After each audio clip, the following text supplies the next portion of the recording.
중앙 아메리카에 엘살바도르라는 나라가 있습니다. 여기가 되게 쾌적한 기후에 되게 아름다운 곳이래요. 그리고 고대 유적도 많이 남아있어가지고 관광업이 많이 발달, 사람들이 많이 놀러 오는 곳이라는데, 그런데 이곳의 경제는 별로 좋지 않아요.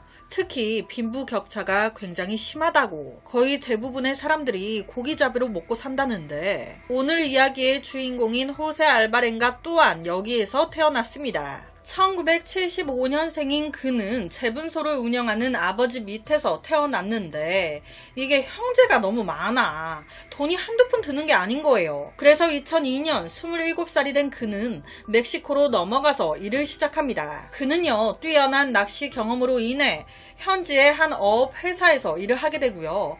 거기서 무려 10년을 일해요. 그만큼 그는 경험이 풍부한 숙련된 선원이 됐죠. 그렇게 2012년 11월 겨울이 다가올 때쯤, 제가 잘은 모르겠는데 이때가 낚시하기 딱 좋대요. 왜냐? 물고기들이 이동하기 시작한다고. 11월 17일 기상도를 보니 앞으로 며칠 동안 날씨가 쭉 좋대. 그래서 이때 호세는 바다로 나가 고기를 잡아오기로 결정합니다. 그런데 문제가 있었어요. 이때가 낚시하기 딱 좋다고 그랬잖아요. 다들 낚시 매니아들 다 같은 생각인 거예요. 이미 경험이 풍부한 선원들이 손수 쳤어.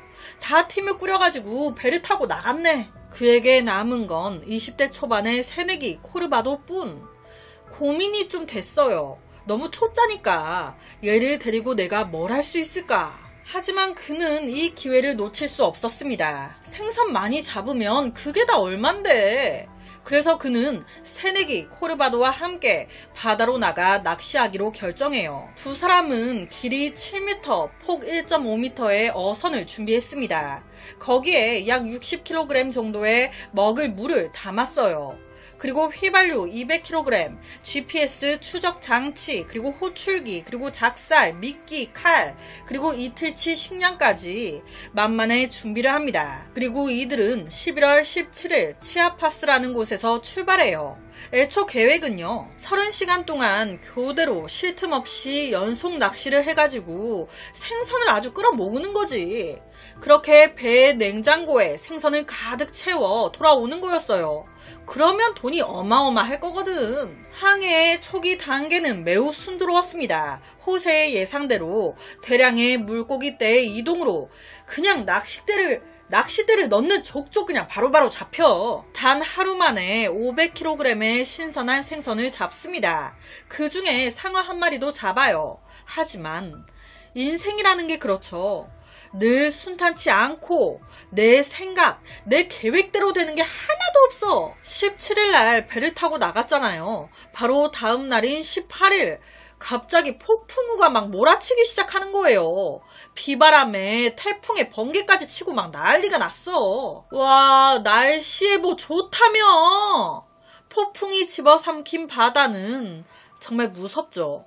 언제 뒤집힐지 모르는 상황에 거기에 함께 온 사람이 새내기 코르바도였어요. 무서운 상황에 당황을 하기 시작하면서 소리 지르고 더 난리가 난 거예요. 이때의 폭풍이 얼마나 셌던지 경험이 많았던 호세조차도 이렇게 큰 폭풍은 처음이었다고.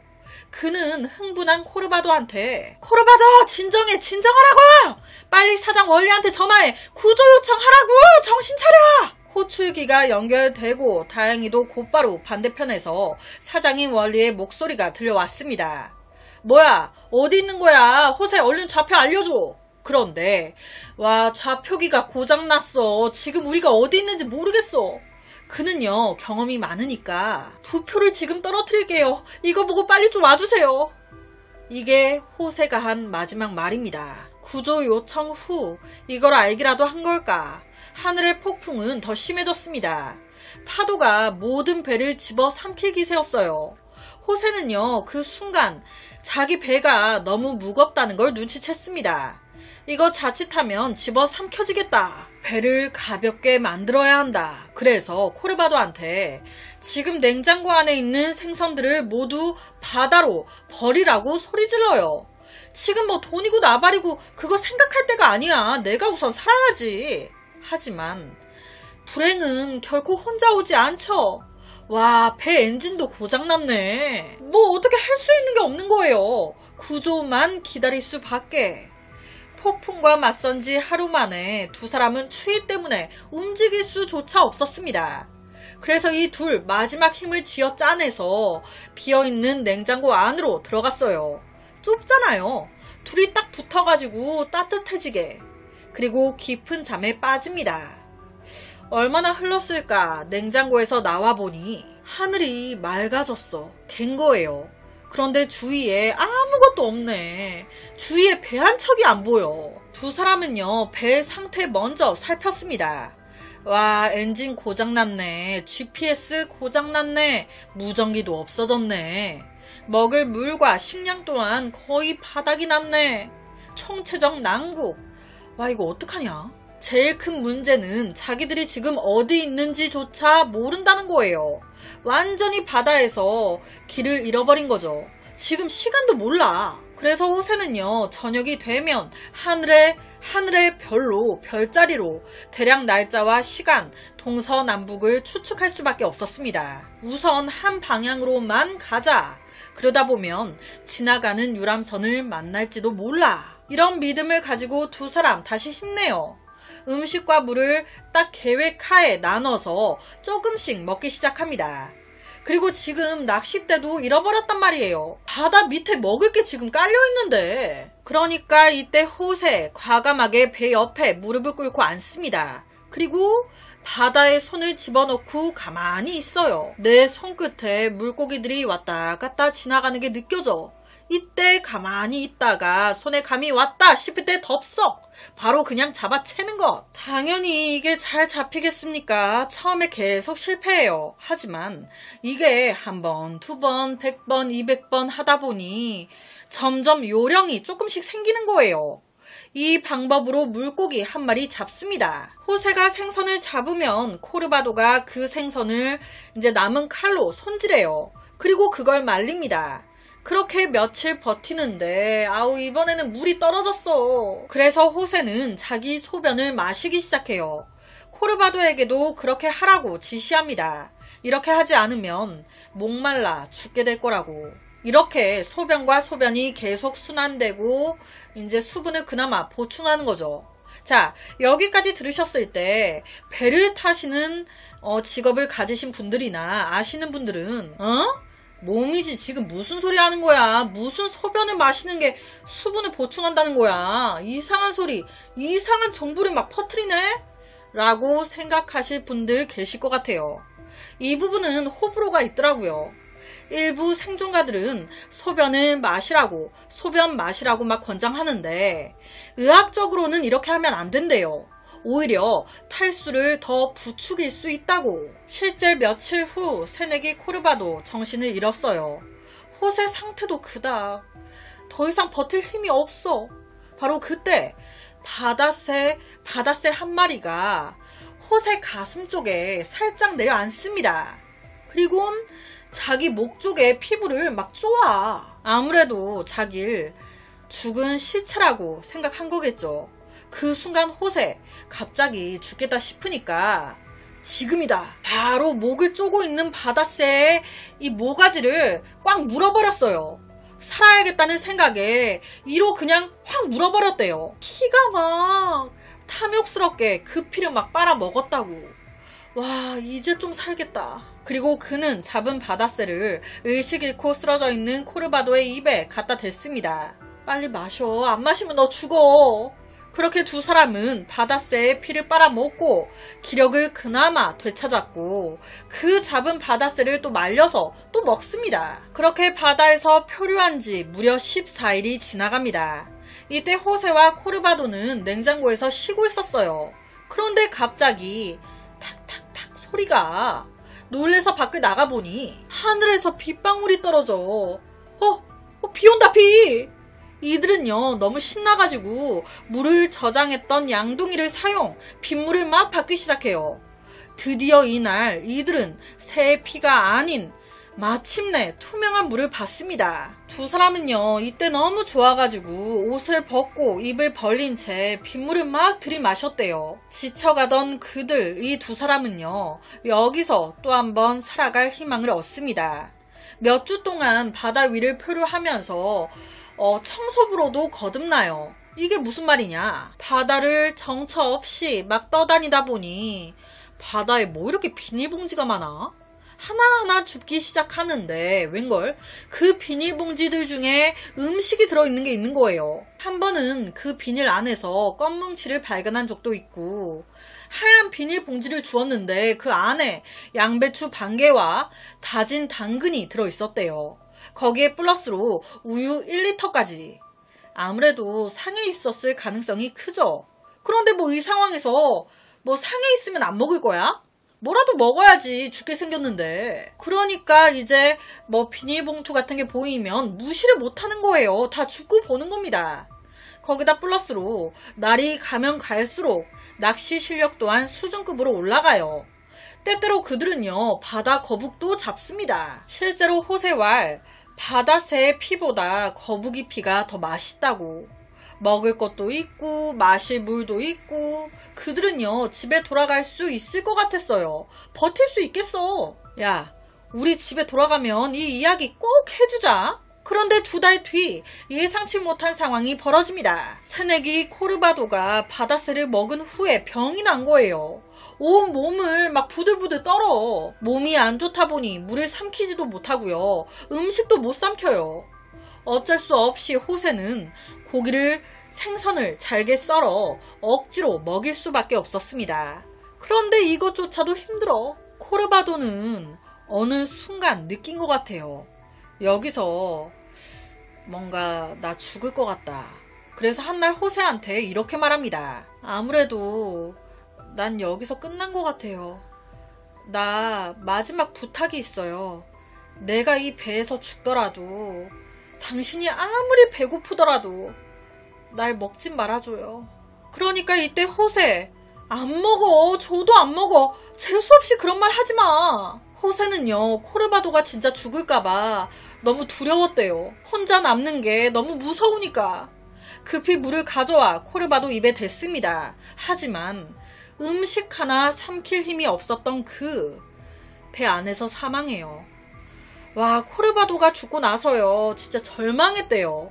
배에서 제발 나 혼자 두지 마. 제발 안 돼, 안 돼 하면서 막 소리 질렀다고. 그 후에 호세는요, 얼마나 무서웠겠어요. 서로를 되게 의지하고 있었는데. 그러니까 이때 코르바도의 시신을 그대로 두고요, 살아있는 것처럼 매일 잘 잤어? 나도 잘 잤어 말 걸고 코르바도 목소리 흉내내면서 살아있는 것처럼 거기에 대답하고, 심지어 죽어있는 코르바도의 발이나 얼굴을 씻겨줬대요. 혼자 남는 게 너무 무서우니까. 그런데 이게 시신 부패하기 시작하잖아요. 6일 후부터 시신이 막 썩어가. 냄새에 그것도 막 너무 힘든 거지. 그래서 또 막 울면서 그랬대요. 내가 죽어야 되는데 왜 나는 아직까지도 살아있는 거냐고. 왜? 나 혼자서 어떡하라고. 어쩌라고. 나 혼자 뭘 할 수 있겠어. 나도 좀 데려가라고. 어쩌면 죽는 게 지금보다 더 나을지도 모르겠다고. 그래서 실제로 죽으려고 칼을 목에 댔는데 죽으려고 할 때마다 한 문장이 그렇게 생각이 났다는 거예요. 극단적인 선택을 한 사람은 천국에 못 간다. 호세, 독실한 기독교인이었거든요. 아니, 죽을 때 죽더라도 천국은 가야지. 이에 그는요, 마음을 다잡고 코르바도의 시신을 바다에 던집니다. 그런 다음 구조될 수 있는 방법을 막 생각하기 시작해요. 솔직히 호세가요, 표류하면서 배를 하나도 못 본 건 아니에요. 컨테이너를 가득 실은 큰 배를 두어 번 봤습니다. 막 1시간 넘게 엄청 소리 질렀죠. 하지만 못 들어. 그는 매일매일 달의 주기를 사용해 시간 계산을 하면서 새를 잡고 물고기를 잡고 비가 오면 빗물을 모으기 시작합니다. 그렇게 그가 바다에 표류한 지 15개월째가 됐을 때 옅은 안개 속에 하나의 섬이 어렴풋이 보여. 청록색 바다로 둘러싸인 작은 섬. 이때 꿈인가 했대요.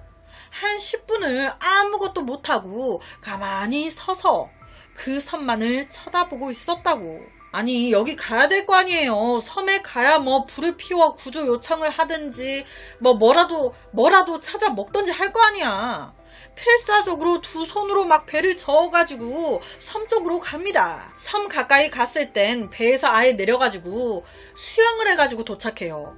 15개월 만에 땅을 밟은 거예요. 도착하자마자 그는 땅에 떨어진 깨진 코코넛을 주워 마셨습니다. 실제 이때 먹은 코코넛이 자기 인생에서 가장 맛있는 음식이었대요. 숨을 돌린 후 그는 이 섬을 돌아보기로 결정합니다. 그렇게 쭉 도는데 엄마야, 여기 집 한 채가 있어. 정말 이거는 하늘이 도와준 거예요. 바다에요. 섬이 되게 많대요. 무인도가. 그런 데로 갔으면 또 난감할 뻔했는데 그 집 한 채에 러셀과 그의 아내가 살고 있었던 거예요. 웬 말라 비틀어진 백인 남자가 막 정신 나간 듯이 막 오니까 이 둘 당황을 했는데 이때 호세의 상태가요. 갈비뼈가 다 보일 정도로 말라 있었어요. 딱 봐도 떠돌이 같은, 상태가 많이 안 좋아 보이는. 그래서 이 둘이 자기 집에 들이고 호세를 위해 의사까지 불러준 거예요. 그렇게 살아난 겁니다. 그의 건강 상태는요, 심각했어요. 영양실조에 혈압이 굉장히 낮아.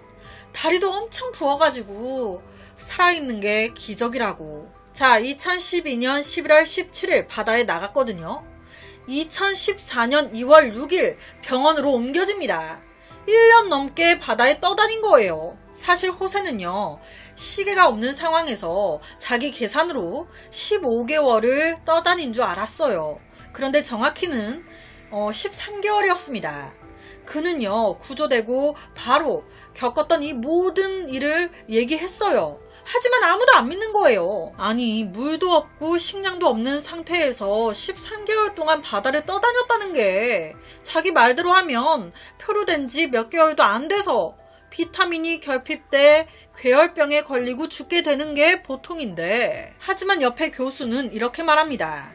가끔 날고기와 거북이 고기를 먹었다면 거기서 비타민C를 섭취, 13개월 표류 가능하다.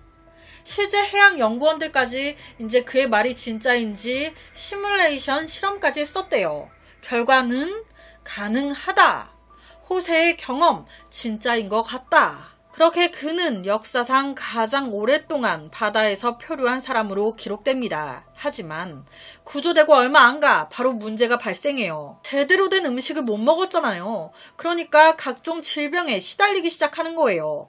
빈혈, 수면장애, 그리고 물공포증 등등등. 심지어 새내기 코르바도의 가족들이 그를 상대로 소송까지 겁니다. 호세는 앞서 말씀드렸듯이 이제 코르바도의 시신을 안 먹고 자신이 미쳐가고 있다는 생각에 바다에 버렸어요.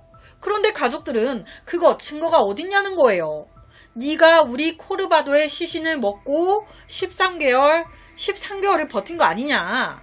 그래서 11억 7천만 원을 청구하는 이제 소송을 낸 겁니다. 하지만 이에 대해서 호세 측은요, 반박해요. 구조되고 나서 호세의 이야기를 책으로 썼대요. 그래서 냈는데 대박은 안 나고 소소하게 팔린 거예요. 소소하게. 그런데 이 코르바도 가족들 많이 팔려가지고 대박난 줄 알고 돈 노리고 이런 소송을 건 것 같다고. 결론은 제가 이 부분 정확히는 모르겠지만 코르바도 가족 쪽이 진 것 같아요. 솔직히 정확히는 알 수 없죠. 모르죠. 시신을 찾을 수는 없으니까 호세의 말을 믿을 수밖에 호세만이 알겠죠. 그래서 오늘은 살인사건이 아닌 무려 13개월 동안 1년 넘게 바다에 떠다녔던 한 남자의 이야기를 가지고 왔습니다.